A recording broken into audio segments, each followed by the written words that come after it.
Hai, saya Ike Farida. Selamat datang di YouTube channel Ike Farida Official. Mari 7 menit bersama saya belajar hukum. Tapi sebelum dimulai, tolong di like, komen, subscribe, dan share, oke? Mari kita mulai. Hari ini saya ingin membahas atau ingin berdialog atau diskusi tentang perlindungan dan kepastian hukum anak perkawinan campuran. Jadi analisa, implementasi, dan peraturan ya. Apa sih yang disebut dengan perkawinan campuran?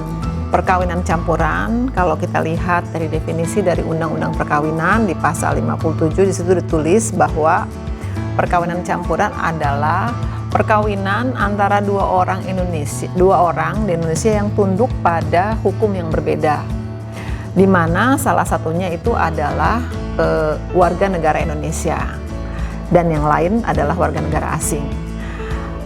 Dalam perkawinan campuran, ketika seseorang melaksanakan perkawinan campuran, kita dihadapkan dengan berbagai hal yang terkait dengan hukum yang kadang-kadang kita sulit dan tidak pernah terpikir sebelumnya. Saya mengkategorikan menjadi 4. Untuk sementara ini saya kategorikan menjadi 4, yaitu terkait dengan masalah perkawinan itu sendiri, kemudian terkait dengan kewarganegaraan, termasuk kewarganegaraan pasangan, istri atau suami, termasuk anak. Kemudian terkait dengan administrasi kependudukan, dan yang terakhir adalah terkait dengan ketenaga kerjaan, suami atau istri yang ingin bekerja di Indonesia misalnya. Hari ini kita akan mulai dengan perkawinan. Ya, perkawinan, masalah di dalam perkawinan itu adalah salah satunya adalah properti, kepemilikan properti atau tanah atau kondominium. Kemudian perjanjian kawin, properti dan perjanjian kawin. Kemudian yang nomor 2 adalah terkait dengan perceraian dan hak asuh anak apabila pasangan tersebut melaksanakan perceraian. Yang ketiga adalah tentang hak waris anak. Dalam kesempatan ini, karena waktunya hanya 7 menit, kita hanya akan membahas tentang properti dan perjanjian kawin.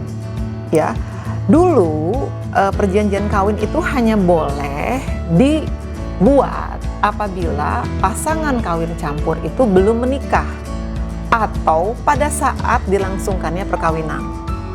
Sekarang, setelah ada putusan Mahkamah Konstitusi nomor 69 tahun 2016, perjanjian kawin itu bisa dilakukan bahkan setelah dilangsungkannya perkawinan.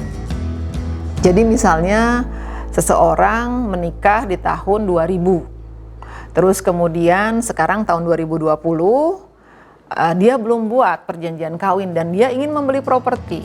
Oleh developer akan ditanya, Anda sudah punya perjanjian kawin belum? Nah, kalau dulu sebelum tahun 2016 tadi, sebelum lahir putusan MK, itu kita tidak bisa membeli untuk pasangan kawin campur ya, karena sudah lewat. Kita akan disarankan oleh developer, Ibu, kalau Ibu benar-benar mau beli, Ibu cerai dulu, atau Ibu nanti setelah Ibu beli, nanti baru Ibu kawin lagi, atau Ibu pinjam nama adik, nama orang tua. Jadi kita jangan lakukan itu, karena itu adalah penggelapan hukum.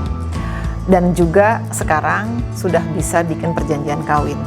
Tips dari saya tentang perjanjian kawin.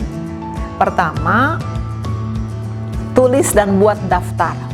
Daftar apa saja aset yang sudah dibeli dalam periode perkawinan berlangsung.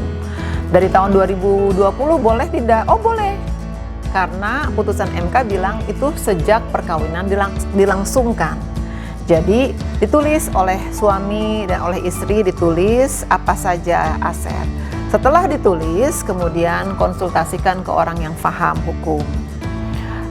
Bisa langsung pergi ke notaris kalau daftar harta tidak terlalu banyak dan tidak terlalu kompleks, dan perjanjian tidak perlu terlalu rumit.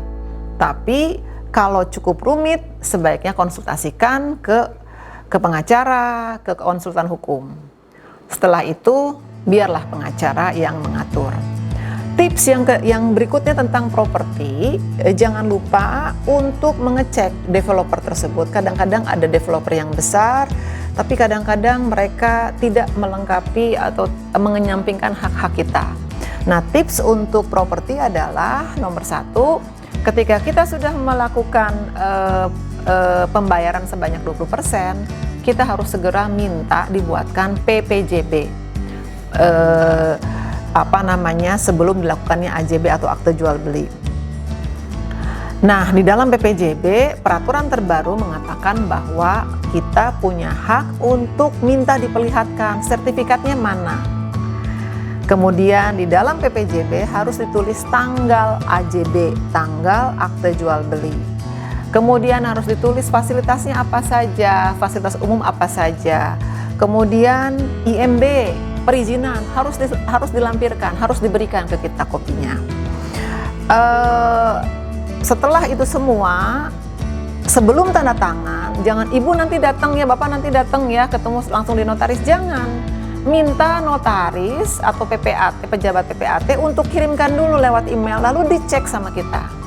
Setelah kita lihat dan cek datanya, barulah kemudian kita bersedia untuk tanda tangan. Nah, untuk hari ini, untuk kali ini, untuk episode ini, 7 menit bersama Ike Farida kita akhiri. Kita akan bahas perjanjian yang kedua, hal kedua, dan seterusnya. Oke, sampai jumpa.